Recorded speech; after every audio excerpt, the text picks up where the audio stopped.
¿Qué tal? Yo soy Marco García, editor de contenido de Growth Institute, y entonces vamos a comenzar. Como ya nos conocen, somos Growth Institute, empresa de educación ejecutiva para empresarios. Nos dedicamos justamente a apoyarlos en su crecimiento, en su formación y en su liderazgo. Aquí es una foto, obviamente, del equipo, todos de diferentes lugares del mundo, trabajando en línea, trabajando en diferentes partes, y es lo increíble, ya que hace muy variada esta empresa. Pero les cuento rápidamente un poco de nosotros. Nuestro objetivo es ayudar a 10 millones de líderes a escalar su impacto y reducir su drama para 2040. Ese es nuestro gran objetivo y esto nos ha permitido ayudar a más de 55,000 ejecutivos hasta el momento, de 11,000 compañías. Esto en más de 70 países de todo el mundo. Entonces, contamos con una gran biblioteca de contenidos de autores que justamente su objetivo se alinea con el nuestro para poder apoyar a los emprendedores. Entonces, para el entrenamiento de hoy tenemos a Humberto Martínez Barrón, quien es, se los presento, tenemos el gusto y el honor de que nos acompañe. Humberto tiene más de 35 años de experiencia como empresario. Es licenciado en Contaduría Pública por la Universidad Autónoma de México, con una especialidad en materia fiscal y otra en Derecho Fiscal. Tiene una especialidad en Impuestos e Inteligencia Financiera. Es reconocido como uno de los mejores fiscalistas de México desde el año 2003 a la fecha por el Grupo Empresarial Editorial de la revista Defensa Fiscal.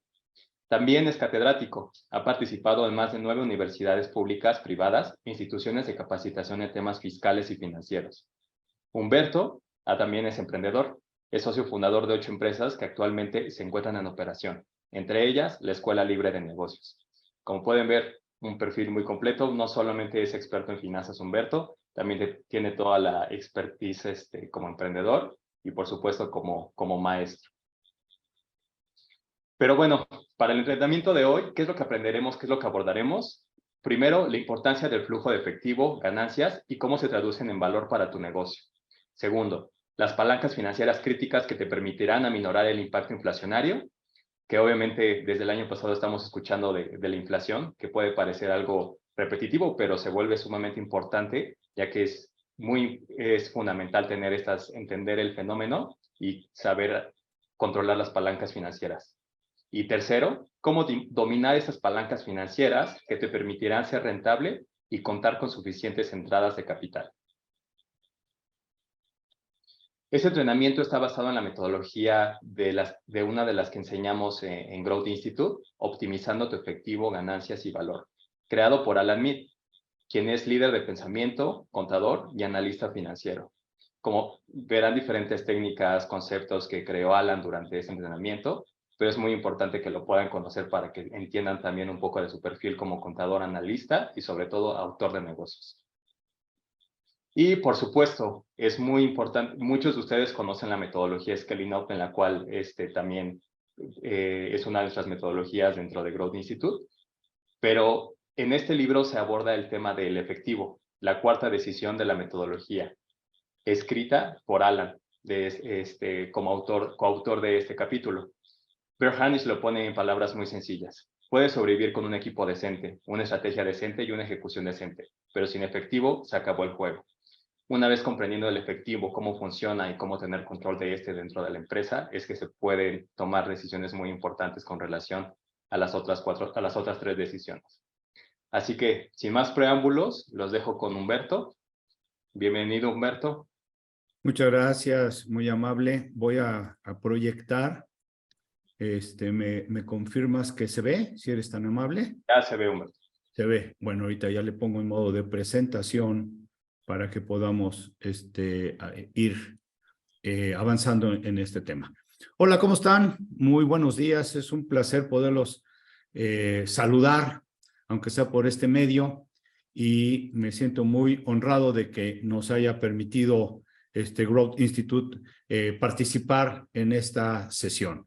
La verdad, muy, muy contento de hacerlo y yo espero que la expectativa que ustedes tienen pues sea superada, ¿de acuerdo? Sobre este tema. Muy bien. El tema que se eligió tiene que ver con recesión e inflación. No voy a entrar mucho en conceptos técnicos porque eso se vuelve muy complejo, pero Todos sabemos que una recesión, o deberíamos de saberlo, es cuando el Producto Interno Bruto se contrae por al menos 2 trimestres. Eso quiere decir que por 6 meses el Producto Interno Bruto se contrae. Eso debemos de entender por recesión desde el punto de vista económico. Cuando hablamos de inflación, bueno, es más conocido para muchos de nosotros y lo vemos en los precios, cómo se van moviendo, etcétera, etcétera. Y para tratarla de contener, todos sabemos que nos hemos encontrado con incrementos en las tasas de interés, en el ánimo de que fluya menos dinero al mercado y de esa manera tratar de contener un poquito la inflación. Pero no son temas que deberíamos de abordar con profundidad, sino lo que nos trae es toda la parte financiera. Por supuesto que es muy difícil predecir lo que más conviene en los negocios. Hoy por hoy, bueno, necesitamos hacerle un poquito al mago y al gurú para poder entender un poquito hacia dónde van las cosas. No está tan fácil poderlo saber. Pero bueno, en eso estamos. Por otro lado, me gustaría comentarles que, a ver, ahí está ya, que hay un denominador común cuando hablamos de la parte financiera. Y no me dejarán mentir, pero cuando hablamos de la parte financiera, lo asociamos directamente con el dinero. ¿Cómo te va?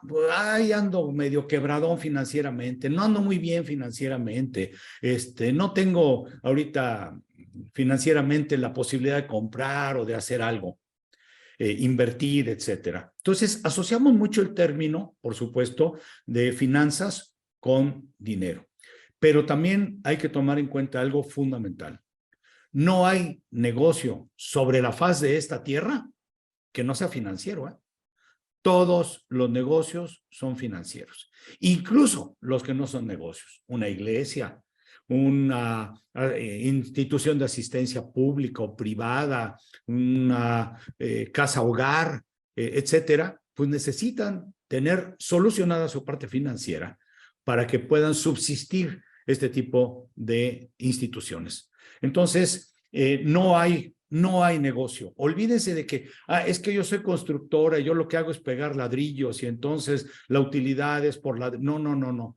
Tu negocio es financiero. Si no lo sabes manejar financieramente, vas a tener problema en liquidez, vas a tener problemas en diferentes cosas que vamos a analizar conforme avancemos.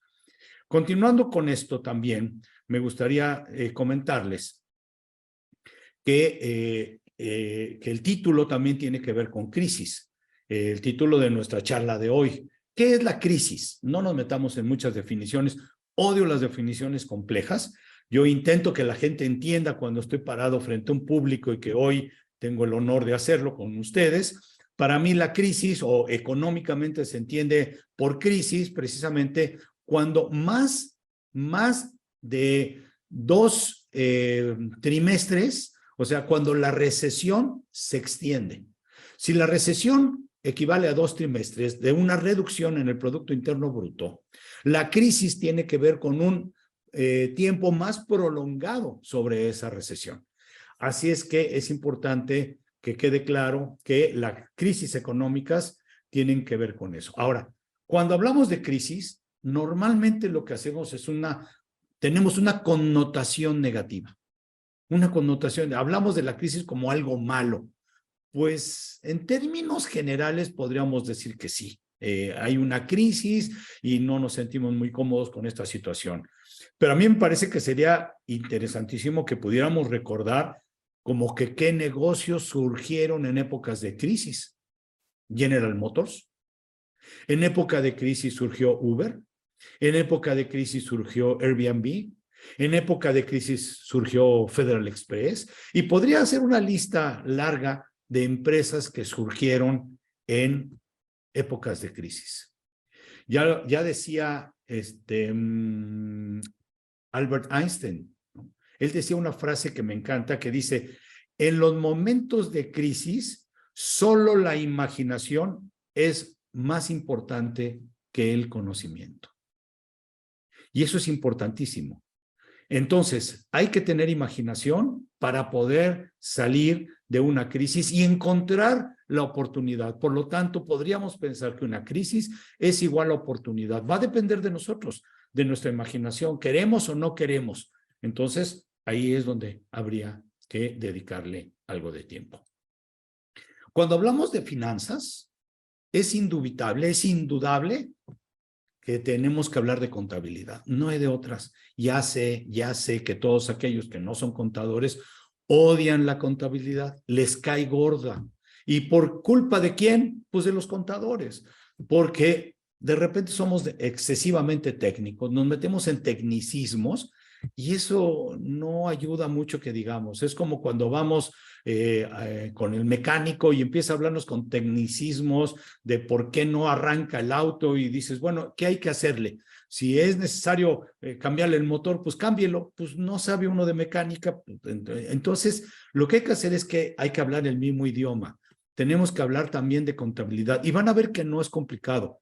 Muy sencillo lo hace Alan y ya hablaré un poquito de esa forma tan maravillosa que Alan ha utilizado para poder explicar sin entrar en tecnicismos con la parte de la contabilidad. Así es que, pues vayamos a la contabilidad. Pero no nos vamos a meter en cargos, en abonos, en teoría de la partida doble. No, olvídense de eso. Hablando de contabilidad, sí necesito hacerles mención de que existen 4 estados financieros. 4 estados financieros básicos. El estado de posición financiera o balance general, el estado de resultados o estado de pérdidas y ganancias, que así se le conoce en la jerga, el estado de flujo de efectivo. ¡Wow! Este estado de flujo de efectivo es un estado que si hoy probablemente le piden a su contador que les haga el estado financiero de flujo de efectivo, lo van a poner a sufrir. No obstante, vi hace rato que los que se presentaron que todos están en México. Si hay alguien fuera de México, por favor, discúlpeme si hago mención en esto. Quisiera hacerlo un poco más general, pero a partir del año 2023, respecto de la declaración 2022 que se tiene que presentar para personas morales a más tardar el 31 de marzo próximo. Entonces, la declaración del año 22 que se presenta a más tardar el 31 de marzo del 23 incluye ahora el estado de flujo de efectivo. Qué importante es ya ahora también para la autoridad saber qué estás haciendo con los dineros. No nada más que me presentes en tu balance general cuánto tienes en caja, cuánto tienes en bancos, cuánto tienes en inversiones. No. Ahora me vas a decir cómo se movió el dinero durante el año. Y eso es algo que realmente inquieta por tanta información que hoy tienen las autoridades hacendarias fiscales en México. Y hay un cuarto estado financiero que es el estado de variaciones en el capital. Este estado es un estado que se mueve muy poco, solamente cuando hay variaciones, como su nombre lo dice, en el capital contable, por utilidades, por pérdidas, por reservas, por revaluación de activos, etcétera. Todos esos conceptos son los que mueven precisamente el capital contable. Muy bien. Siguiendo con esto, yo les diría que la contabilidad permite a los inversionistas tomar decisiones estratégicas. Imagínense que ustedes no tuvieran estados financieros. Imagínense que no tuvieran su contabilidad. Entonces, ¿qué harían? ¿Hacia dónde van? ¿Cuál es el rumbo que deberían de tomar? Bueno, pues eso podría crearnos ciertos conflictos y no saber hacia dónde vamos con certeza. Entonces, la contabilidad es la base para la toma de decisiones, no nada más para los inversionistas, para saber si siguen invirtiendo, si no invierten o, en su caso, en qué invierten, sino también eso es información que se da ¿a quién? A proveedores, a acreedores, a clientes, a deudores, a las autoridades. Entonces, por eso es que la contabilidad es básica, es importantísima poderla manejar. Ahora, hablamos de contabilidad y ¿qué pasa con el empresario? Desdeña la contabilidad. Y no lo quiero decir en mal plan, la valora poco, pero puede ser culpa incluso de nosotros los contadores. La valoran poco porque la consideran un mal necesario. Probablemente, si las autoridades fiscales no obligaran al contribuyente a llevar una contabilidad, seguramente no tendrían contador. Intentarían omitir el gasto del contador. Y entonces se considera un mal necesario. Yo recuerdo mis inicios como contador, cuando empecé como auxiliar del auxiliar contable, como chalán, como decimos de broma. Entonces, yo me acuerdo que terminaba los estados financieros de la empresa determinada que yo le llevaba su contabilidad a través del despacho en el que trabajaba. Llegaba con el empresario y le daba su contabilidad, sus estados financieros, lo abría, se pasaba al estado, abría el balance, se pasaba al estado de resultados y decía, ok, vendí tanto y gané tanto. Bueno, no sé si esto esté bien, contador, porque pues aquí me presenta usted mucha utilidad. Para mí, estos estados financieros no están bien. Se regresan al balance y dicen, no, esto no sirve, contador. Llévese esto porque esto no sirve. ¿Cómo es posible que me diga que tengo en caja 1,000 pesos y tengo de utilidad 1,000,000? No, eso no sirve, eso está mal. ¿Dónde está ese diferencial? En el estado de flujo de efectivo. Ahí es donde se encuentra el diferencial, que antes ese estado se llamaba estado de origen y aplicación de recursos. Y ahí es donde uno puede ver precisamente cómo es que se movió el flujo de efectivo durante el ejercicio. Entonces, es una realidad que la contabilidad nos sirve para poder tomar decisiones para la empresa. Imagínense que somos analfabetas contables financieros.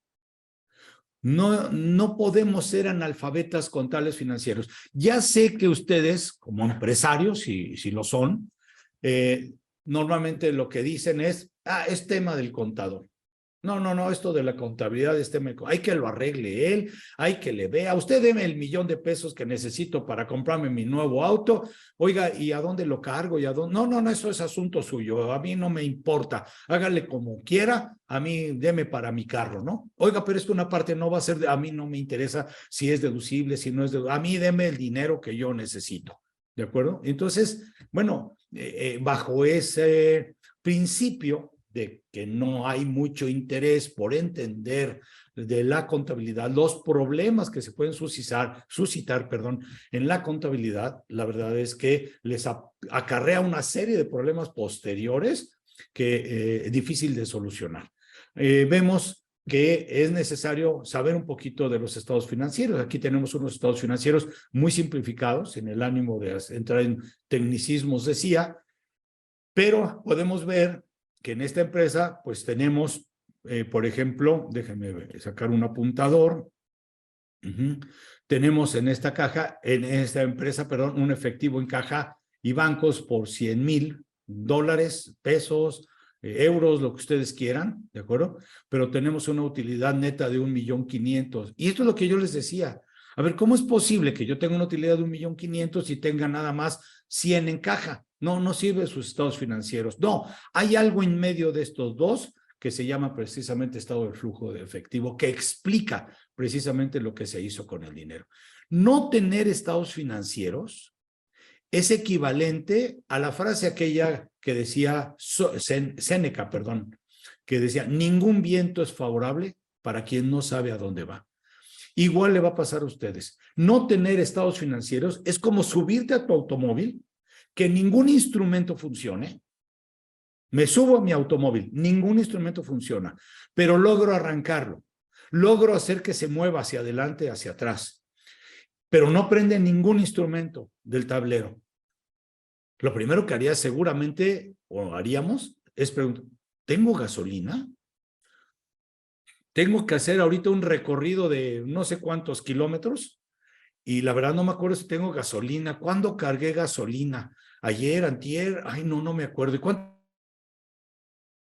No me acuerdo en este momento. ¿Y cómo anda de aire las llantas? Ay, pues, quién sabe. ¿Y el aceite? ¿Y el anticongelante? Y etcétera.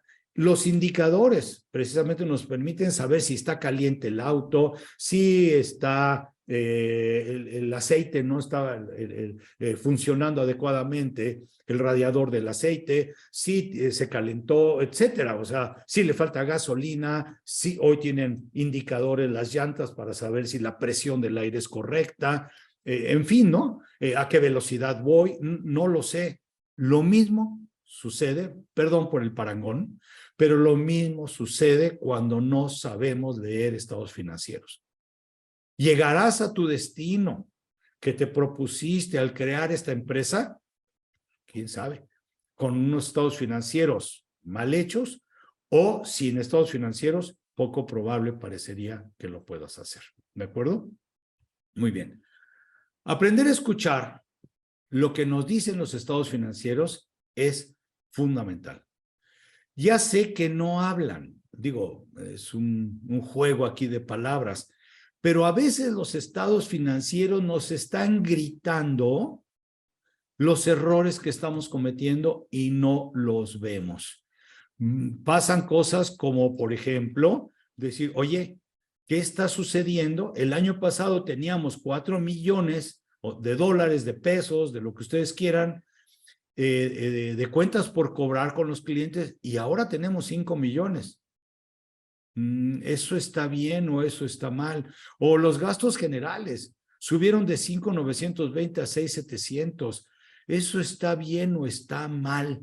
No lo sabemos. Habría que hacer un análisis para poder determinar pues esas preguntas que seguramente nos haríamos. Entonces, ahí es muy probable que el estado financiero nos esté gritando, aguas, estás dando mucho plazo de crédito, por eso a tus clientes, por eso siguen subiendo las cuentas por cobrar. Cuando hablamos de finanzas, estamos hablando de la gestión del efectivo. Ahí de lo que estamos hablando es cómo es que gestionamos el efectivo que tenemos. Tomen en cuenta, muy importante, que el efectivo viene de 2 fuentes, ¿de acuerdo? Y esas 2 fuentes es importantísimo que las puedan ubicar en financiamiento, ¿de acuerdo? Vamos a ver esto, vamos a entenderlo un poquito mejor. La gestión del efectivo tiene que ver con el origen del dinero, que aquí podríamos manejarlo como el financiamiento, de dónde viene el dinero, de accionistas y de deuda contraída.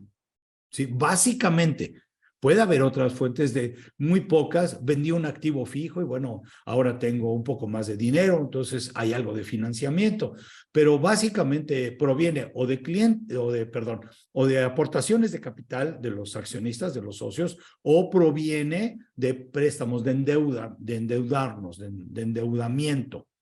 ¿Y este dinero para qué nos sirve? ¿Qué hacemos con él? Lo utilizamos para operación. Y aquí vamos a empezar a entrar un poquito en temas maravillosos, muy, muy, muy buenos para que les quede claro. Esto, por supuesto, que fue creado por Alan Mills. Alan Mills, yo tuve oportunidad de escucharlo hace algunos años. Soy contador público, tengo experiencia de muchos años y hace varios años que lo escuché hablando de la parte financiera, me dejó, se los digo honestamente, boquiabierto. Dije, ¿de dónde salió este señor? O sea, ¿de dónde sacó esto que está diciendo? Yo en ningún libro lo había visto, no me parece que sea de lo que yo estudié, o sea, es totalmente disruptivo.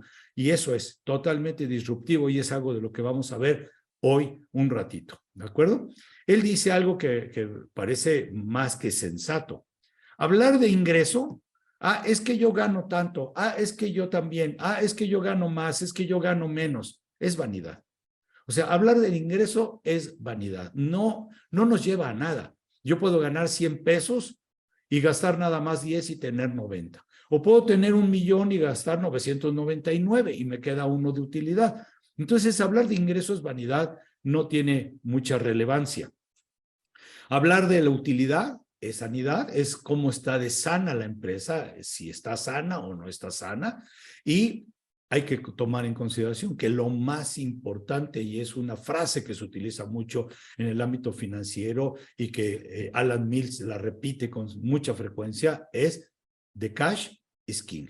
O sea, el efectivo es el rey. Y vamos a ver por qué un poquito más adelante. Ahorita vamos a ver a qué se refiere precisamente esto. ¿El crecimiento de las empresas requiere efectivo? Pues sí, a eso es a lo que nos referimos. Porque la liquidez es un aliado de las empresas en épocas de recesión y en épocas de crisis. No perdamos de vista que, por ejemplo, Microsoft siempre ha tenido en caja varios meses para solventar los gastos que se le puedan presentar. Entonces, es interesantísimo tener la liquidez, tener dinero, porque eso es un gran aliado ante épocas de inflación, de recesión y de crisis. Siguiendo con esto, entonces, vamos a entrar a un tema muy importante, porque para crecer una empresa requiere de efectivo.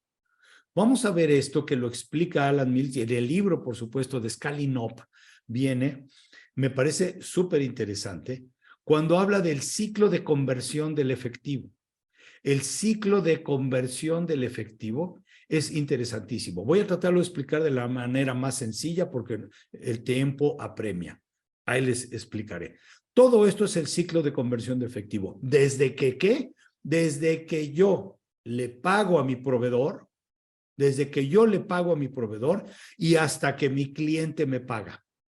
Hay un ciclo de conversión. Durante todo este tiempo interior, estoy pagando salarios, proveedores, estoy pagando a impuestos retenidos por conceptos de salarios, estoy pagando renta, luz, teléfono, estoy pagando gastos de operación en general, comisiones a los vendedores, etcétera.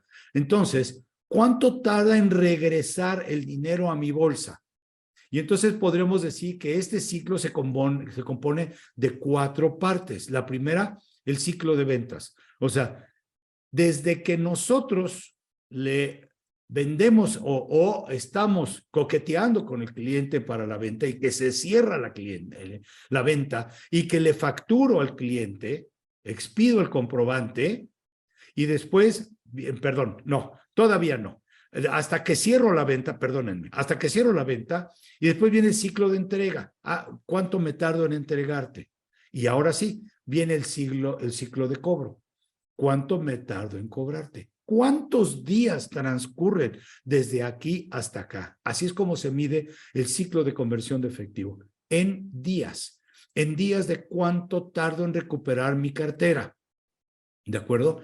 En este espacio podríamos ver que, por ejemplo, en la producción, yo le pago a mi proveedor cuando acordamos. Vamos a pensar que yo aquí le hago el pedido al proveedor y aquí le pago al proveedor y aquí tengo el ciclo de producción para poder vender.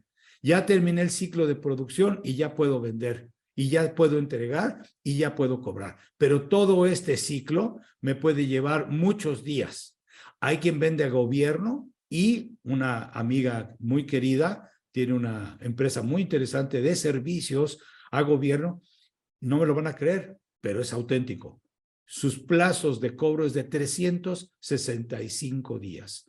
¿Qué va a hacer con ello? Si ya erogó en salarios, si ya erogó en pagos de impuestos, si ya erogó en luz, teléfono, etcétera, etcétera, renta, etcétera. ¿Qué va a hacer? Se tiene que financiar.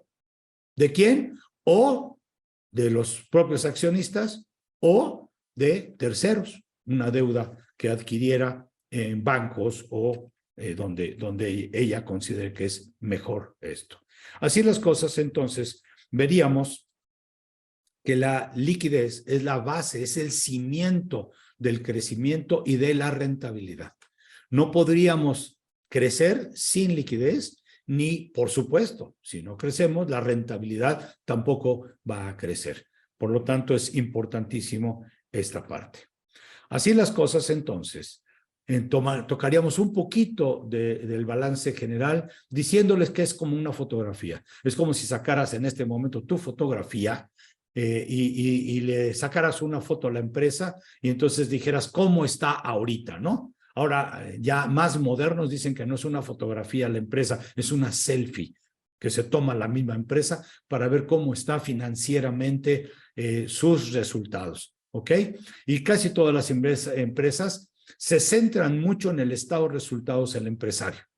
Le prestan mucha atención a ver cómo están mis ventas, cómo están mis costos, cómo están mis gastos, cómo están mis utilidades. Entonces se centran mucho ahí.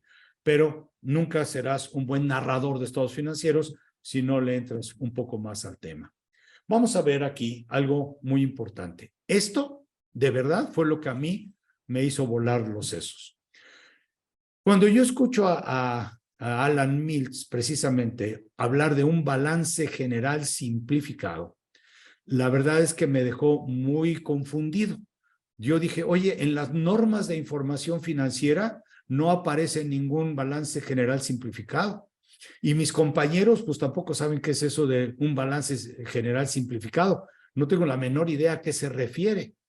Y cuando entra al análisis que dice que financiamiento es igual a operación, me voló el cerebro. Dije, ¿qué es eso? O sea, no entiendo. Pero miren, yo espero que logre transmitirles la idea. Lo que Alan Mills dice, y lo dice en su plática, en sus charlas, en sus clases maestras, él dice que el balance general, los estados financieros, deberían de ser como un marcador de un juego de tenis o un juego de básquetbol, donde esté visible el marcador. Mi personal, claro, de gestión, mi personal administrativo, debe de conocer el marcador, debe de saber cómo va el marcador. Y entonces él, partiendo de ese principio, lo que dice es, hay que hacer un balance que entienda mi personal, que entienda el personal, dejándonos de lado cargos, abonos, dejándonos activo, pasivo, capital, o ya desapareció, pero sí que es activo diferido, o si es pasivo ya desapareció, diferido, o cosas por el estilo que mucha gente todavía lo utiliza. Dices, no, bueno, pues no entiendo nada. Y ahí es donde los contadores precisamente, pues la verdad es que confundimos mucho a las personas que pueden ver un estado financiero. Así las cosas, entonces, yo lo que les diría es, analicemos esto. Financiamiento es igual a operación. Lo que Alan dice es, todo el dinero que entró a la empresa, sea por aportaciones de los socios, capital, o sea por los financiamientos que recibí de terceros, normalmente puede ser bancos, lo más común. Tomen en cuenta que esto está hecho en Estados Unidos y hay mucha más cultura en ese sentido, es menos complicado o menos altas las tasas de interés que en México o en otros países de Latinoamérica, etcétera. Pero él dice, el financiamiento tiene que ver con la deuda que adquirimos y el capital. Veamos entonces lo siguiente. ¿Cómo conceptualizamos para estos efectos la deuda? A ver, yo le debo al banco una cantidad determinada. A corto plazo, a largo plazo, menos lo que tengo en este momento en el banco, en efectivo, en la cuenta bancaria y de caja, para poder afrontar esa deuda. Entonces, la deuda se compone de lo que debo a corto plazo, de lo que debo a largo plazo, menos el efectivo que tengo para poder solventar esta deuda. Eso es lo que yo tengo de deuda, más capital. ¿Creen ustedes que nuestro personal administrativo pueda entender esto? No vamos a tener problemas seguramente. Pueden ver el marcador, decir, oigan, ¿cuánto debemos a corto plazo? ¿Cuánto debemos a largo plazo? ¿Y cuánto tenemos en caja? Facilito. Eso lo va a entender cualquier empleado y no tenemos que entrar a cargos, abonos, ni análisis de estados financieros. Más lo que aportaron los socios. Bueno, los accionistas aportaron X cantidad de pesos. Eso es el financiamiento de la empresa. Ahora, ¿qué pasa con todo este dinero? ¿Dónde está? En operación. La empresa está trabajando, es un negocio en marcha, entonces tenemos operación. Capital de trabajo, por supuesto, capital de trabajo más otro capital. ¿Qué quiere decir capital de trabajo? Por favor, los que sean contadores, no se vayan con la terminología, en este caso, de lo que dicen las normas de información financiera,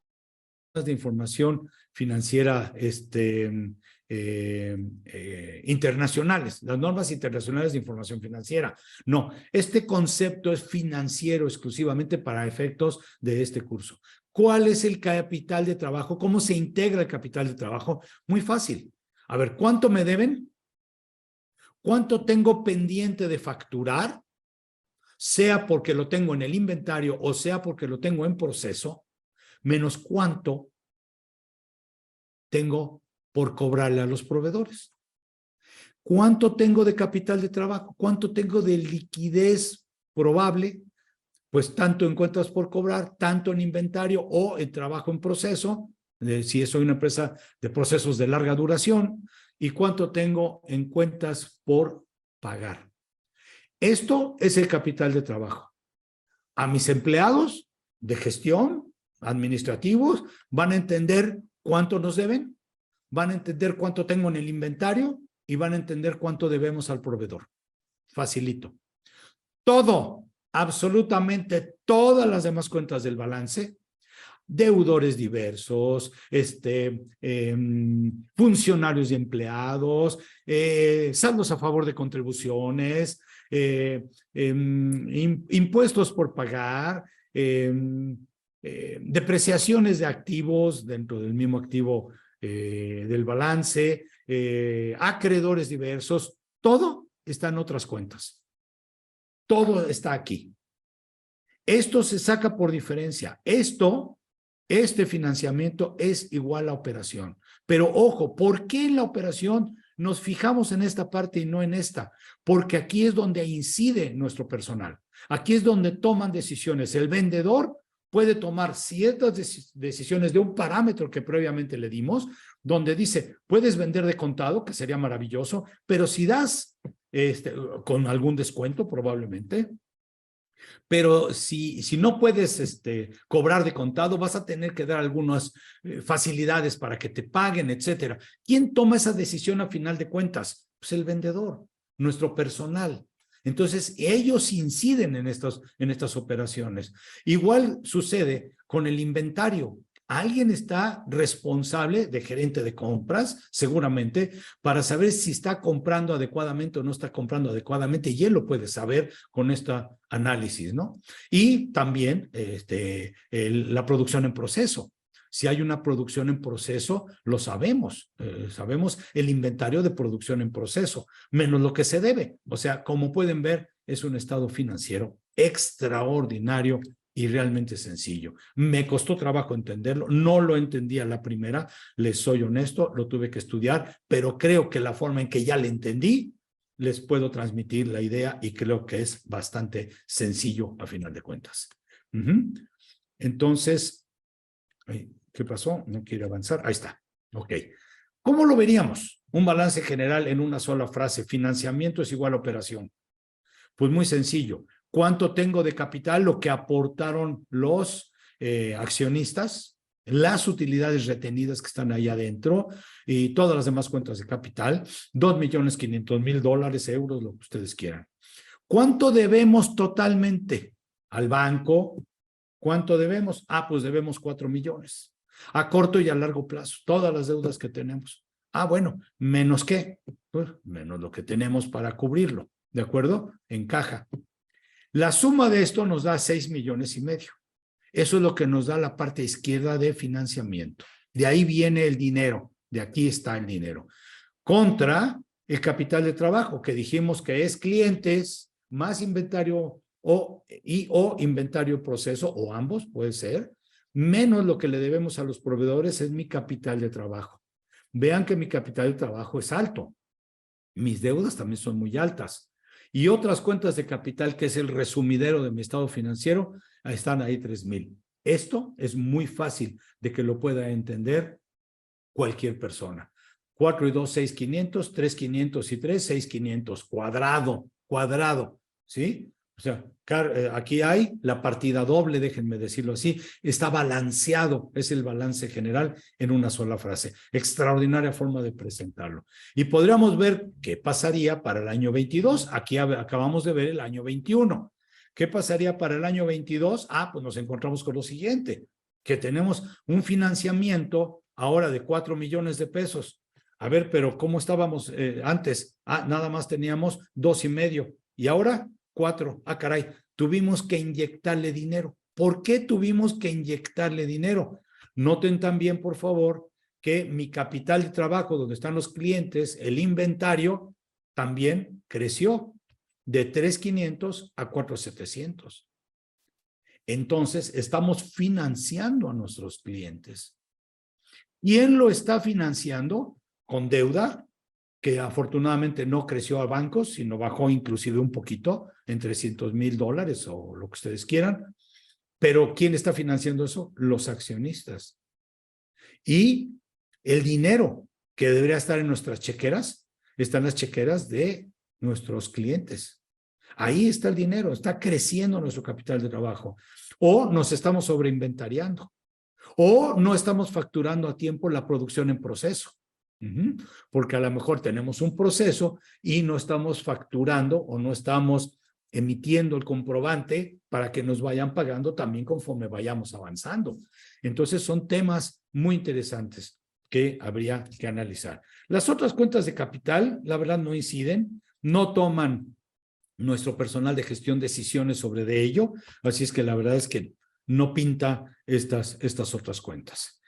Si esto les pareció claro, que espero que sí, porque creo que lo pude decir más o menos bien, veríamos que nuestro flujo de efectivo es el movimiento de dinero en todas las cuentas bancarias, ¿de acuerdo? Y que son precisamente pues el saldo en cuentas bancarias y las deudas que tenemos en banco. El flujo de efectivo es igual al desempeño del CEO, y eso es muy, muy importante. El flujo de efectivo es igual al desempeño del CEO. ¿Cómo lo está haciendo? ¿Lo está haciendo bien o no lo está haciendo tan bien?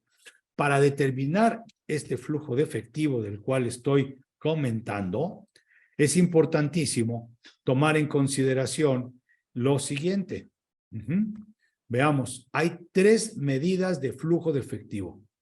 Esta medida de flujo de efectivo neto, como esta medida de flujo de efectivo de operación, no tienen problema en estudiarla donde ustedes quieran. Pero esta medida del flujo de efectivo marginal es una medida que Alan Mills fue el creador, el que la crea como dije, crea este flujo de efectivo, y la verdad no lo van a encontrar en algunos libros, más bien no lo van a encontrar en libros, es una creación de él. Así las cosas, entonces déjenme explicarles de una manera muy sucinta los 3 flujos de efectivo.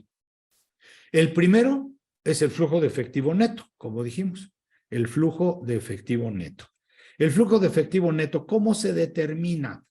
Con deuda a corto plazo, más la deuda a largo plazo, menos el efectivo que tenemos para pagar. Esta es la deuda neta que tenemos al inicio del ejercicio. El inicio del ejercicio es el fin del ejercicio anterior. Cuando un ejercicio termina, esos números pasan al año inmediato siguiente como saldos iniciales, como medida inicial. Por lo tanto, yo arranqué el año en esta empresa con 4 millones de deuda. ¿Cómo terminé el año? Esto ya es a final del año, ¿ok? Una deuda a corto plazo de 2,800 en lugar de 300. Una deuda a largo plazo sigue siendo de 1 millón, menos el efectivo que tengo para hacer frente a esto, que seguí conservando los 100, 3,700. La diferencia entre 4 y 3,700 fue un flujo de efectivo neto de 300. Así las cosas, entonces, podrán ustedes entender que el flujo de efectivo neto es cómo se movió el dinero en el año. Esto es precisamente lo que permite a un CEO poder tomar decisiones sobre esto. Pero no es la única, no es la única. Hay otras medidas, por ejemplo, el flujo de efectivo operacional, que este es para mi personal de operación. Que esta medida, claro, es del CEO también, pero está más enfocada precisamente a las personas que están en la operación. Diríamos, por ejemplo, en este caso, que nuestra empresa tuvo 1,200,000 pesos de utilidad o de dólares de utilidad, pero tuvimos un incremento en nuestros gastos generales de 780,000. Tuvimos un incremento en nuestras cuentas por pagar de 1 millón y tuvimos un incremento en nuestro inventario de 700. ¿De dónde salió esto? Pues precisamente de los estados financieros que por acá habíamos visto hace algunos momentos, ¿de acuerdo? De 2,500 a 3,200 el inventario creció 700. Mis cuentas por cobrar crecieron 1,000,000 y mis deudas entre cuenta a corto plazo más largo plazo 400, 3,800. Bueno, pues 3,800 contra 2,800, pues fueron 300. Y eso es precisamente lo que aparece en esta medida, en este flujo. Así podemos ver entonces que crecieron los gastos generales, las cuentas por pagar, crecieron los inventarios en 2,480. Eso, pues, es negativo para el crecimiento de la empresa. La traducción se puso desperdicio, pero en realidad es, pues, una pérdida por estos movimientos. En tanto que, bueno, tuvimos una ganancia en margen bruto, la utilidad de operación de 1,200,000, en la utilidad de operación, perdón, ventas menos costo, 1,200, y en cuentas por cobrar, pues tuvimos una ventaja de 500, y entonces esto nos da 1,700,000. La diferencia precisamente sería la calidad en nuestro flujo de efectivo, que no pueden ver, no es tan conveniente, no es tan bueno, ¿ok? ¿Y cuál es el flujo de efectivo marginal? Este flujo de efectivo que, insisto, Alan Mills fue el creador de esto, parte de un principio interesantísimo. Ya sé que no nos vamos a meter en contabilidad y se los prometí, pero miren, cuando nosotros vendemos algo, se lo vendemos al cliente. Por lo tanto, si vendemos algo, el cliente no los debe. Por lo tanto, la cuenta de ventas está directamente relacionada con clientes cuando no nos pagaron en efectivo o de contado. Entonces, si yo vendo algo y no me lo pagaron inmediatamente, pues voy a tener una deuda, más bien, va a tener una deuda el cliente para conmigo. Y entonces la cuenta de ventas o de ingresos o de servicios, o como ustedes le quieran llamar, está directamente relacionada con la cuenta de clientes. En tanto que la cuenta del costo está directamente relacionada con dos conceptos. Uno es el inventario. Si yo compro inventario, no entra al costo directamente, entra al balance general como inventario. Pero cuando yo lo venda, el inventario lo tengo que afectar. O sea, si yo compré 10 plumas y esas 10 plumas están en el inventario, pero vendo 3, pues entonces yo tengo que descargar del inventario 3 y mandarlas ¿a dónde? Al costo. Y entonces es por eso que el costo está directamente relacionado con el inventario. Va de nuez por si no quedó claro. Yo compré 10 plumas y de esas 10 plumas vendí 3. Me quedaron 7 plumas.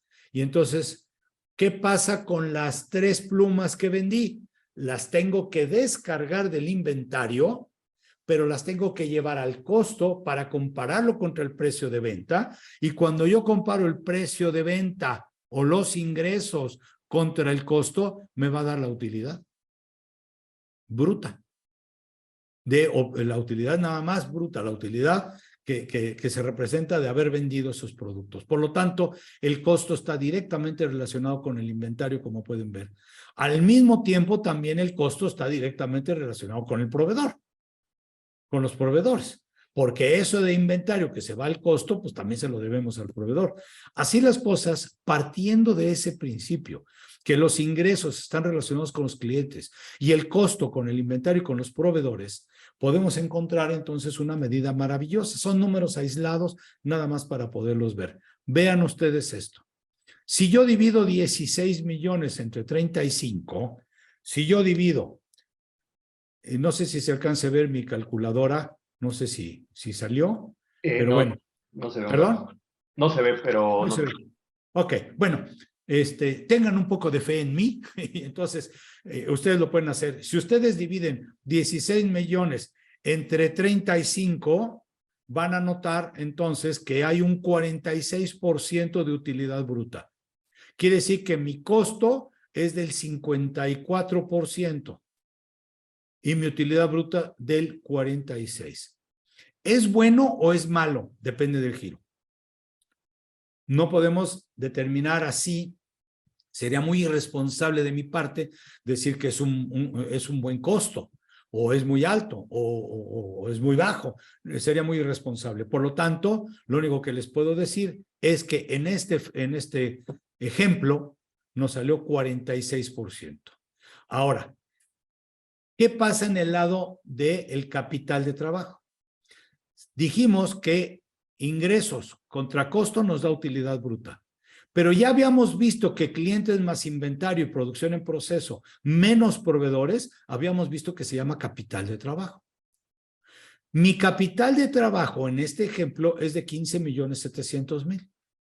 Si yo 15,700,000, que es mi capital de trabajo, que es la deuda que tiene para conmigo los clientes y lo que yo le debo al proveedor, llevado contra los ingresos, 15,700 entre 35, les va a dar números redondeados 45%. Eso quiere decir que esta empresa genera una utilidad bruta de 46 centavos por dólar y un capital de trabajo necesita de 45 centavos. Terrible esta empresa. Y eso nos lleva a un flujo de efectivo marginal de 1 centavo. ¿Qué quiere decir esto puesto en español? Que por cada peso adicional de ingresos que tengamos, deberemos invertir los accionistas o meter más crédito a los clientes por 45 centavos para poder generar 46 centavos de utilidad bruta, generando entonces 1 centavo de flujo de efectivo. La verdad es que esta medida es una medida que nos abre mucho los ojos de decir, ah, caray, yo pensé que esta empresa iba muy bien y nos damos cuenta que no va tan bien. Por supuesto que un no analfabeta financiero, una persona que entiende de finanzas, contabilidad, puede entender lo que es el ROA, el Return on Assets, la rentabilidad económica, o el ROE, que es el retorno de inversión, el ROI, retorno de inversión, o el ROE, que es la rentabilidad del capital, la rentabilidad financiera. Aquí están las fórmulas, es algo que no vale mucho la pena meterle ahorita, que simplemente es la aplicación de una división, cuántos ingresos netos entre el promedio de nuestros activos, o el ROI, que sería nuestras ganancias netas entre el costo por 100, para expresarlo en porcentaje, o el ROE, que sería el ingreso anual neto entre el capital invertido por los accionistas. Eso es lo que nos daría estas 3 medidas, que están en normas de información financiera, que el contador las conoce medianamente bien, que cualquier financiero lo maneja perfectamente bien, pero las anteriores que les enseñé, esas son un poquito diferentes. Así entonces, llegamos a una parte donde decimos, ¿necesito crecer para solventar estos adeudos que tengo? Sí. Bueno, ¿a qué recurro? ¿A deuda bancaria o a los socios o inversionistas? ¿A quién recurro? Pues déjenme decirles algo interesantísimo que aprendí también de Alan y que me gustó mucho la forma en que lo explica. Cuando nosotros adquirimos deuda bancaria, estamos adquiriendo también un socio financiero, pero es un socio financiero que no le doy equity, que no le doy acciones, que no le doy capital. Simplemente lo acepto como socio financiero para que él ponga el dinero, previamente estudiados nuestros estados financieros, de que seamos solventes para pagar eso, algo que vemos en todo este curso del cual les estoy platicando, que no nos da tiempo de verlo, por supuesto, en esta sesión del día de hoy, pero por supuesto que es importantísimo para el banco saberlo. ¿Tienes la capacidad para pagar o no la tienes? Después de sus análisis y que caláramos para que nos pudieran hacer obtener el crédito, bueno, pues aquí lo que habría que ver es si socio financiero tiene un costo mayor que acá. Ojo con lo que les voy a decir. Ojo con esto. La deuda bancaria tiene un costo financiero que son los intereses. Intereses que desafortunadamente con esta inflación, hoy se habló en la mañana, no lo pude checar, anduve muy ocupado, de que la tasa de interés en México ya se movió otros puntos para llegar a 11%. Seguramente en otros países también, en Colombia, en Argentina, ni qué decir, Venezuela ni lo tocamos porque es terrible la inflación allá, etcétera. Entonces, la inflación está subiendo y las tasas de interés están subiendo para tratar de frenar la inflación. ¿De acuerdo? Pero resulta que lo único que vamos a pagar es el interés. Sí, lo vamos a pagar, pero solamente vamos a pagar el 70% si soy empresa. ¿Por qué el 70%? Ah, porque resulta que el interés es deducible, con ciertos requisitos, con ciertos requisitos. Por ahí les mencionaron que yo me dedico a la parte fiscal. Establece la ley del impuesto sobre la renta y seguramente en otros países igual, que si yo adquiero una deuda bancaria, esa deuda bancaria tiene que estar perfectamente identificada en qué la estoy utilizando. Porque si esa deuda bancaria tiene algún beneficio directo o indirecto hacia los accionistas, el interés no va a ser deducible. Me explico. Si yo pido 1,000,000 de pesos de préstamo y 500,000 los presto inclusive de otro dinero que ya tenía yo en banco, se lo presto a mis accionistas a tasa de interés cero, que eso es lo más común que se estila, a tasa de interés cero. Dice, entonces, del 1,000,000 que recibiste, 500 los está disfrutando tu accionista de forma directa o indirecta. Por lo tanto, el interés de 500 no es deducible. Dicho de otra forma, del total de interés que vas a pagar, la mitad no va a ser deducible. La mitad sí va a ser deducible.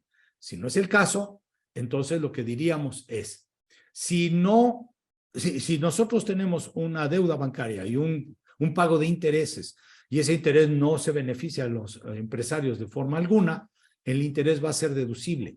Y las deducciones van a tener la posibilidad de que disfruten de un impuesto sobre la renta reducido, porque el impuesto sobre la renta es del 30%. Si yo pedí 1,000,000 de dólares y voy a pagar, por hacerlo muy fácil, $100,000 de interés, bueno, esos $100,000 los voy a deducir. Y entonces voy a tener la ventaja de que de ese $1,000,000 voy a deducir y nada más voy a pagar un 30% sobre los ingresos que yo haya obtenido, sobre la utilidad, porque sobre la utilidad voy a deducir el interés. Y entonces de esa forma estoy disminuyendo precisamente mi tasa de interés. Dicho de otra forma, la tasa de interés que me cobren, vamos a pensar que fuera el 10%, por hacerlo muy fácil, ahorita, 10%, ok, en realidad yo voy a financieramente, yo nada más voy a pagar 7%, porque el otro 3% lo estoy disminuyendo del pago de impuesto que tengo que hacer a la autoridad. En cambio, cuando yo acepto a un socio inversionista, él necesita un rendimiento de su capital por arriba de lo que le daría al banco. Porque si no, entonces, ¿para qué se mete conmigo? Si va a tomar el dinero y lo va a meter al banco al 10%, pues espera que si no lo mete, pues yo le diera un porcentaje mayor a ese 10%, por supuesto, pero no por poco, sino por mucho más. Porque si no, no tendría ningún sentido que yo invierta. Pero no nada más, también le voy a dar acciones. Y entonces a un socio inversionista financieramente es mucho más caro que un socio bancario. Sé que a muchos no nos gusta o no les gusta tener deudas bancarias. Sin embargo, la realidad es esa. A un socio inversionista le tengo que dar capital y le tengo que dar un rendimiento por arriba de lo que yo le pagaría al banco. Por lo tanto, por estos efectos, parecería que es una mejor opción tener una deuda bancaria que tener socios. ¿Ok? Bien. La parte más importante de esto es la referente, perdón, estoy viendo mi reloj, ya me colgué, perdónenme, ya voy a apurarme para acabar con esto, pero quiero decirles lo siguiente. Alan Mills trabajó y desarrolló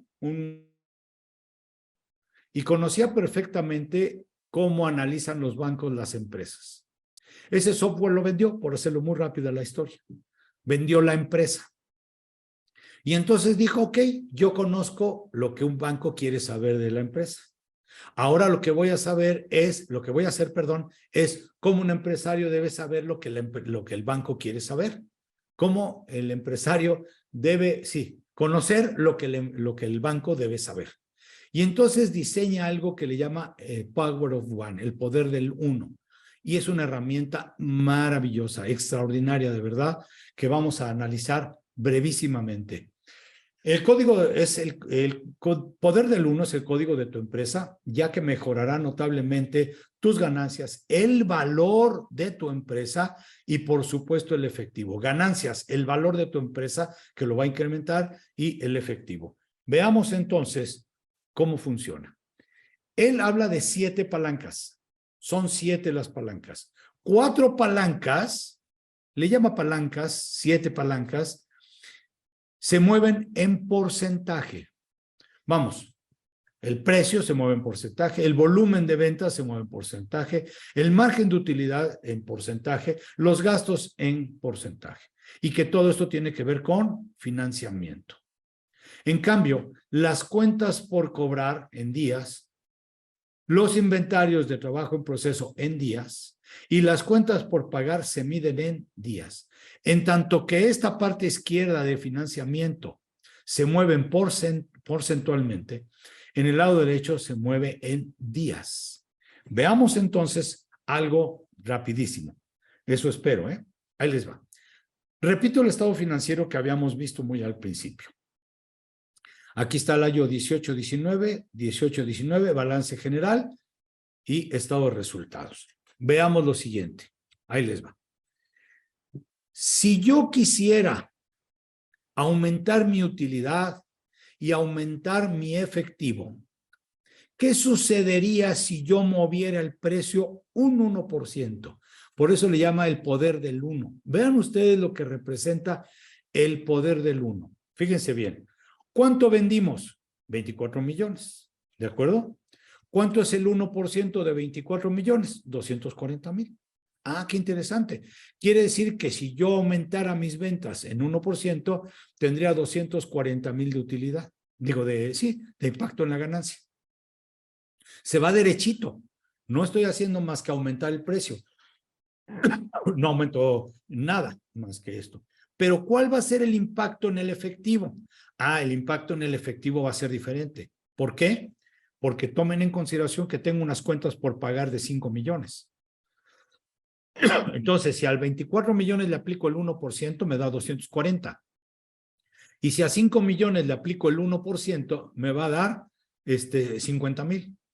Si yo le resto precisamente los 50,000 a los 240,000, me va a dar 190,000. Eso quiere decir que me va a dar un impacto en el efectivo, en lo que va a entrar de dinero de cash. Va a entrar 190. Bien, qué interesante es esta herramienta. Lo pueden mover el 2, 3, 4%. La pregunta es, ¿podríamos mover un 1% nuestro precio de ventas sin salirnos de precios de mercado? No lo sé, pero vean los resultados que nos daría hacer ese movimiento. Vean la comparación de qué sucedería si incrementamos el volumen. ¿Qué pasa si incrementamos el volumen de ventas? Las cosas cambian muchísimo, ¿eh? El impacto en la ganancia es de 90,000. ¿Por qué? Porque miren, fíjense, ¿cuánto tuve de utilidad bruta? 9 millones. ¿Cuánto es el 1%? 90,000. ¿Correcto? Ahora decimos lo siguiente. Cuando vendemos, ¿qué es lo que está sucediendo? Que se nos queda una parte en cuentas por cobrar, en inventarios y en proveedores. Que ese es mi capital de trabajo. Entonces, cuando yo aumento el precio, el volumen, perdón, no el precio, se va a afectar mi capital de trabajo. Y al tomar estos 5 millones al 1%, que son 50,000, al tomar estos 3,500,000 de proveedores de cuentas por pagar, que son 35,000, y al tomar el inventario, que son 3,200,000, el 1%, 32,000, entonces diríamos 50,000 menos, digo 90,000, menos 50,000 de esto, menos 32,000 de esto, y más de estos 35,000, lo que me va a dar es nada más un efecto neto de 43,000. Es por eso que no conviene a veces aumentar el volumen de ventas, porque no nos representa tanta ganancia y no nos representa un impacto tan importante en el efectivo. Y estas son de las decisiones que son fundamentales a la hora de que todos conozcan la pizarra. Cuando esto lo ve tu equipo de gestión y le dices, el hecho de que tú me vengas a decir, voy a aumentar el volumen de ventas, pero permíteme tener un descuento, entonces notarás que no te va a ayudar mucho en la ganancia y tampoco en el efectivo. A diferencia de más, aumentando el 1%, y con eso vamos a tener un flujo mucho mayor de efectivo y vamos a tener una ganancia mucho mayor.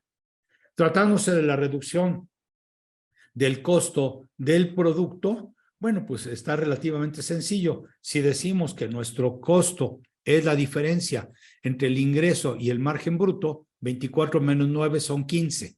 Aquí, por poner sencillo el estado financiero, no aparece el costo, sino sería ingreso 24 menos costo 15, margen bruto, utilidad bruta, 9 millones. 15 millones es la diferencia. ¿Qué pasa si a 15 millones le aplicamos el 1%? Bueno, pues entonces tendríamos un impacto en la ganancia de 150,000 si redujéramos el costo. Si pudiéramos reducir nuestro costo en un 1%, tendríamos una ganancia de 150,000. Pero no sería igual en el caso precisamente de el impacto en el efectivo. ¿Por qué? Porque tomen en consideración que también tenemos un inventario y unos proveedores a los cuales tenemos que mantener el inventario no vendiéndolo, y a los proveedores pues aumentando la deuda. Al aplicarle esas cantidades a los 3,200,000, el 1%, que son 32,000, y a los proveedores al 35%, el 1% serían 35,000, pues al aplicarle la diferencia de 35,000 contra 32,000 son 3,000, cantidad que le restaríamos a los 150,000. Es por eso que el impacto en el efectivo es más bajo. Reducir los gastos generales es una medida muy sencilla, perdón, me adelanté, que sería gastos generales, son 6,700,000. Disminuir mis gastos en un 1% me representaría 67,000 pesos de gastos menos. La pregunta es, ¿podemos hacerlo? ¿Podemos generar precisamente una disminución en los gastos del 1% y nos daría estos importes, tanto en el efectivo, porque lo dejo de gastar, como en la ganancia? En las cuentas por cobrar, que dijimos que se miden en días, en las cuentas por cobrar, primero, diríamos que en las cuentas por cobrar inciden varias cosas. La cuenta de ventas, por supuesto, los clientes y los clientes. Vamos a ver. Si dijéramos, tenemos 24 millones y 5 de cuentas por cobrar. Si disminuimos el 1% en nuestras cuentas por cobrar, entonces sucedería que 24 menos 5 son 19. 19 millones vendidos en el año, ¿de acuerdo? Más bien, que sí cobramos, perdón, lo voy a decir diferente. 24 menos 5 es lo que sí cobramos en el año. Eso quiere decir que si lo dividimos entre 365 días para saber cuánto fue lo que cobramos por día, eso nos va a permitir tener un incremento precisamente en nuestras cuentas por cobrar de un día más, de $52,000. Y si reducimos el inventario, reducir el inventario que está relacionado con el costo de ventas, como veíamos hace rato, que el costo de ventas dijimos que es de 15 millones, la diferencia de 24 contra 9, son 15 millones, entre 365 días, esta diferencia entre 365 días nos daría 41,096. Entonces, disminuir mi inventario en un día me daría un flujo de efectivo de 41,000. No tiene repercusión en las ganancias. No tiene repercusión porque estamos hablando de cuentas de balance, que lo único que estamos haciendo es acelerar el cobro y acelerar la facturación en un día. Y eso nos va a dar un flujo de efectivo, pero no tiene efecto en el estado de resultados. Y por último, ¿qué sucede si incrementamos en días nuestras cuentas por pagar en un día? ¿Qué pasaría si le dijéramos a nuestro proveedor, oye, de tus 3,500, ¿ok? Que te debo, ¿ok? Que están relacionados con el costo otra vez, 24 contra 9 son 15, lo dividimos eso entre 365, nos va a dar 41,096 de ventaja de alargar el pago al proveedor un día. Vean ustedes el poder del 1, que es lo que precisamente dice Alan Mills. El poder del 1 sería aumentar el precio en un 1%, aumentar el volumen en un 1%, reducir el costo en 1%, reducir los gastos en 1%, reducir los días de cuentas por cobrar en un día, reducir los días de inventarios, la facturación que la hagamos más rápida en un día y alargar un día el pago al proveedor. Vean nada más los efectos que nos da. Un alivio de 594,000, números cerrados, $600,000 nos daría de adicionales de flujo y de utilidad 547,000. Como pueden ver, el impacto del 1 es extraordinario. Ustedes pueden jugar con ello. Esta herramienta, si ustedes tenemos el gusto, el placer de que nos acompañen, el honor que nos acompañen en este taller que vamos a ver, en este curso, van a poder jugar con la herramienta y decir, bueno, ¿y qué pasa si fuera el incremento del 2%? Porque yo creo que mi mercado lo aguanta. Vean las diferencias. Vean nada más, reducir mis cuentas por cobrar en 7 días y aumentar en 2% mis ventas. Vean el flujo que nos daría, 840,000 y una utilidad de 480. Estas 7 herramientas van a poder jugar ustedes con ellas aplicadas a sus empresas. ¿De acuerdo? ¿Cómo se logra esto? Pues involucra a tu equipo y organiza juntas estratégicas del poder del 1. ¿Ok? ¿Qué hacer? Importantísimo. Las 7 palancas, hay que nombrar un responsable de cada una de ellas. Al de ventas también, marketing, por supuesto, que tiene que ver con todo esto, el de almacén también, etcétera. Todos los que estén relacionados directamente con precio, el departamento de compras, el departamento de ventas, etcétera, que nos vayan generando ideas, una por una, de cómo podríamos mejorar el precio, si es que lo podemos mejorar. Tomar de todo esto las mejores ideas, 1, 2 o 3, y trabajar en ellas para ver si son viables. En el volumen igual, responsabilizar a alguien para que pueda hacerse esto. En los costos igual, hay que responsabilizar a alguien, al de almacén, al de compras, etcétera, etcétera, responsabilizarlos para que nos den ideas, que fluyan ideas para ver cómo podemos hacer una reducción en los costos. En los gastos también, responsabilizar a alguien en gastos. Si son muchos los gastos, a lo mejor tendríamos que generar 2, 3 personas para que puedan tener control de estos gastos, que nos generen ideas para tratar de reducir esto. En cuentas por cobrar, ¿qué podemos hacer para cobrar más rápido? ¿Qué es lo que se puede hacer? ¿Qué se les ocurre? Recuerden ustedes que las grandes ideas a veces vienen de la gente de hasta abajo, Disneylandia.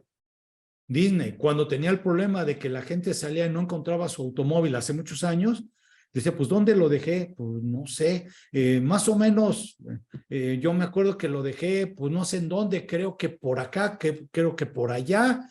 ¿Cómo a qué horas llegó usted, señor? Decía el del estacionamiento. Pues más o menos como a esta hora, a X hora. Ah, pues mire, más o menos los que llegaron a esa hora, calculo que son los que están por acá y a lo mejor por ahí está su automóvil. Viendo esto, esta persona dijo, oigan, ¿por qué no seccionamos por personajes de Disney? Y entonces creamos secciones por personajes de Disney y vamos teniendo control de qué horas van entrando. Y entonces la gente bajamos tan contentos de entrar a Disney que no nos fijamos a veces ni siquiera en el muñequito, pero ya sabemos a qué hora más o menos entramos y se puede buscar. Así sucedería con todas estas cuentas, cómo lograr que nuestro propio personal nos genere ideas para poder tener ventajas en lo que necesitamos. ¿De acuerdo? Muy bien. Ya habíamos visto lo de tu banco como socio financiero y bueno, pues aquí termina mi exposición, no sin antes, ¿te paso el control o Claro, claro, Humberto, ¿sí? muchísimas gracias. Te paso el control, ¿de acuerdo? Y entonces entramos aquí a hablar un poquito de esto. Alan Mills, creador precisamente de todo este, coautor inclusive del libro de Scaling Up, un libro extraordinario, no es un libro de lectura, es un libro de estudio. El mío ya está todo traqueteado, decimos, de tanto que lo subrayo y lo abro, y a veces lo subrayo sobre lo subrayado, porque esto está interesantísimo. Y Alan Mills, que es el creador de esto, nos dará la clase maestra en cada una de las sesiones. El módulo está dividido en 7 sesiones y la mecánica es que ustedes tienen prácticamente una semana para ver el video de Alan Mills, aprenderlo directamente de Alan Mills, lo van a escuchar, si no son muy buenos en inglés o no somos muy buenos en inglés, está subtitulado para no quitar su voz, etcétera, y lo pueden ir viendo. Y una vez a la semana, que en esta ocasión va a ser los miércoles durante 1 hora, conmigo para que podamos ir viendo cada una de esas sesiones, las estemos aterrizando y resolver todas las dudas que se vayan presentando. Entonces, en español, por supuesto, y creo que podría funcionarles. ¿De acuerdo? Perfecto. Perdón, Humberto, y como mencionas, creo Sí, que Marco. tendrán la oportunidad de estar con el expertazo, aquí Humberto, para cada semana que los acompañe en las sesiones de 1 hora, donde podrán inclusive tener un chat de comunicación y dar un seguimiento a través de esta manera para poder ahondar en sus dudas. Así es, así es. Y creo que otra cosa muy importante es que también tenemos una comunidad de emprendedores, todos los que son parte de la clase aprenden de manera conjunta y resuelven sus retos y problemas de manera conjunta. Entonces, muchas veces saben que alguno tiene un problema o no ha visto una solución de manera particular, pero cuando otra persona lo aborda desde una perspectiva nueva, esto nos prende el foco, ¿no? Y nos ayuda a resolver de forma conjunta. Sí, sin duda es importantísimo la retroalimentación que se da, no nada más del instructor, que en este caso soy yo, o seré yo, primero Dios, sino también se aprende mucho de los estudiantes, ¿eh? De verdad que uno aprende muchísimo. ¿Ustedes creen que uno viene aquí a pararse frente a ustedes y que uno lo sabe todo? No, ¿eh? Mucho aprendemos también de ustedes. Entonces, pues compartan ese conocimiento entre ustedes también y con los expositores o con los mentores en este caso para poder crecer todos. Perfecto. Y solamente de manera muy breve para que conozcan, como lo que vieron en esta presentación es una pincelada de lo que aprenderán de forma específica en la clase, porque van a poder aprender a leer los estados, a conocer su historia financiera para poderla interpretar y poder hacer los cambios necesarios, ahora sí que en beneficio de su organización. Construirán una estrategia efectiva que pueda maximizar el valor, como remarcó Humberto, el valor es lo más importante del costo, de lo que representa el negocio, y aprenderán a crear una relación de socio con su banco para impulsar este crecimiento. Así es. Y otros 2 puntos importantes es que integrarán, no solamente será que ustedes sean partícipes de los números, sino que podrán integrar a su equipo para que también ellos puedan dar una interpretación, conocimiento y a su vez influir en el poder del uno. Y, por supuesto, para finalizar, van a poder acceder a la herramienta del Poder el 1, donde podrán manipular estas 7 palancas, tener el control y de manera muy sencilla en un software especializado, poder introducir ciertos números y controlar a partir de ahí sus claves.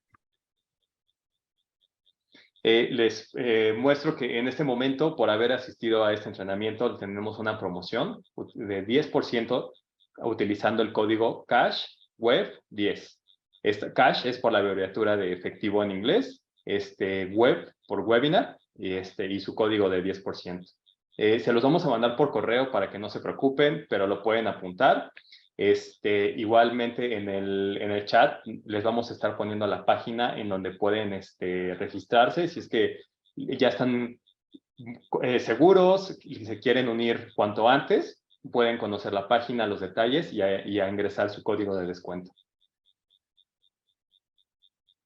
Y un poquito del perfil de para quién es esta clase, es lo mismo, es muy relacionable con lo que acabamos de ver, con quienes están aquí. Son líderes de negocios que lo que quieren es maximizar sus ganancias y conocer mejor las claves financieras para tener una empresa rentable. ¿O tú cómo ves, Humberto? Sobre todo que no son expertos en finanzas, ¿no? No es necesariamente para ese perfil. Creo que el ser contador es una ventaja, pero eso no implica que un empresario no pueda tener todas las bondades que esto nos da. Yo, si tengo la oportunidad de dar esta instrucción con ustedes, será la 3ª generación. Y no saben ustedes cómo hemos recibido muchos comentarios favorables sobre lo que han aprendido los empresarios sin saber precisamente de contabilidad o de finanzas. Me parece que es una herramienta extraordinaria. Yo de verdad, pues se los recomiendo. Yo como contador, cuando vi esto, les digo, me dejó dando vueltas, como en las caricaturas, ¿no? Daba vueltas, decía, ¿qué es esto? No lo entiendo. Me puse a estudiar y tuve la fortuna de entenderlo y de que me invitaran a participar. Así es que este módulo lo hemos impartido en un par de ocasiones y vamos por la 3ª generación y creo que les garantizo que van a tener un enorme conocimiento y aprendizaje. Así es que anímense, ojalá que se den el espacio suficiente y pues su crecimiento es fundamental. Perfecto. Y otra cosa muy importante es que van a recibir pues la expertise de Humberto. Sé que en este momento ya no vamos a poder responder a todas las preguntas que tengan relacionadas en el tema de finanzas, pero por eso es que tenemos este programa. Van a poder ahondar, tener preguntas específicas, resolverlas y pues por eso los invitamos a que se sumen. Creo que nada más recordándoles un poco, así van a poder ver los videos de más de 4 horas de contenido con Alan Mills, el creador de la metodología.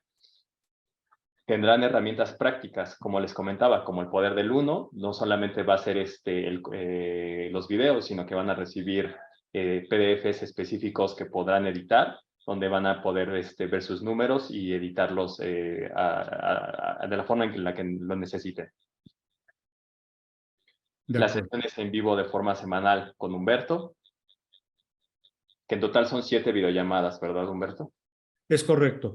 Van a ser 7 en 7 ocasiones y todavía, no lo hemos mencionado, pero va a haber unas, tratando de ver las preguntas que nos hacen, me distraje tantito, pero también tendrán sesiones directamente con Daniel Marcos, para también alguna clase maestra por ahí que creo que va a haber, o no estoy tan seguro, Marco. Tendríamos que verificar, porque se les da contenido adicional, pero en este caso, para esta clase, no tendrían sesión con Daniel. Ah, ok. Perfecto. Nos preguntan que cuándo comienzan las sesiones, porque puede ser un poquito confuso. Una vez que ustedes hacen su pago en línea, pueden acceder al contenido de la clase en nuestra plataforma sin ningún problema, pero las sesiones con Humberto comienzan el 22 de febrero, estas de manera semanal. Así es. Y por supuesto, como les comentábamos, también acceden a una comunidad de empresarios. Tenemos los lugares limitados para que no sea un problema, ya saben, a veces grupos muy grandes donde hay muchas dudas y a veces la comunicación no es lo más efectiva. Y por supuesto, esta es una garantía que tenemos de Growth Institute. Si ustedes no aprenden algo nuevo, si no lo implementan o ven resultados, a partir de 30 días de que ustedes hagan su compra, pueden solicitar su devolución y nosotros absorbemos ese riesgo sin ningún problema. Así es, yo creo que eso es importantísimo, la garantía. ¿Qué más garantía pueden tener, no? De que si no están satisfechos se les regrese su dinero.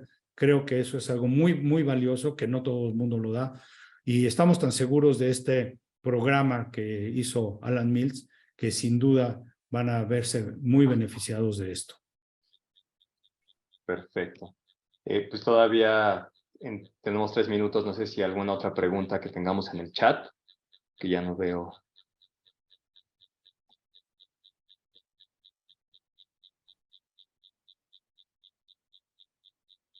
Creo que sobre el método híbrido de aprendizaje, el contexto del aprendizaje híbrido es que ustedes reciben las asesorías de forma semanal con el contenido en línea.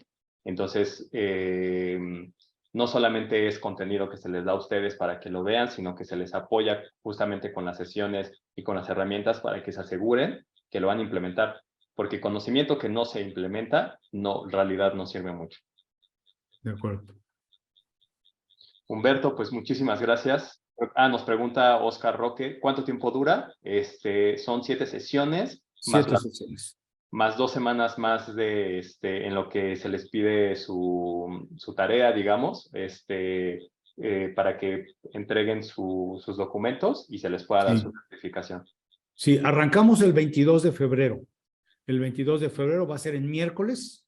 Las sesiones va a ser en miércoles.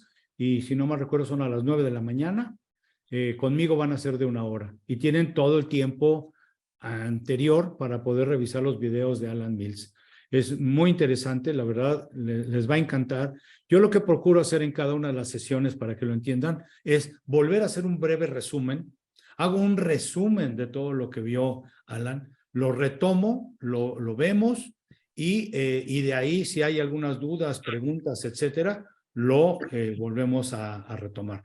Pero sí, hago un resumen de la sesión para que ustedes tengan más claros los conceptos y es un material que yo preparo y que con todo gusto se los compartiré. Lo van a tener, aparte del que nos da precisamente Alan Mills, yo también doy algún material guía que es con el que yo doy mi explicación y que seguramente también les puede ser de mucha utilidad, porque a veces en la plática de Alan no se alcanza a ver muy bien. Por ejemplo, hace rato, por poner un ejemplo, hace rato que hablábamos de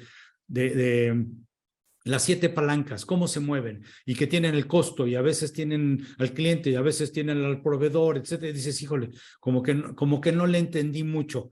Yo me siento con ustedes en esa sesión y les explico punto por punto cómo se va haciendo. Y entonces vamos resolviendo punto por punto y en ese material les dejo perfectamente establecido cómo es que se determinó cada una de esas palancas, por mencionar uno, que en este caso son las palancas financieras.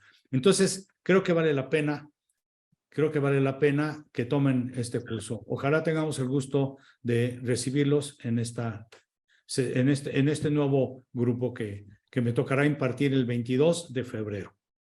Pues muchas gracias, Humberto. Solamente para recordarles, en el chat pueden encontrar la página a esta clase, o en todo caso, si quieren conocer más detalles o no están seguros si es lo que su empresa o ustedes necesitan en este momento, Jorge Ramírez, nuestro asesor en ventas, les dejó su calendario para que puedan platicar con él el tiempo que ustedes necesiten.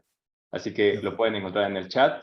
Muchísimas gracias de nuevo, Humberto. Les mandamos los detalles por correo. Muchísimas gracias. Gracias a todos, un placer.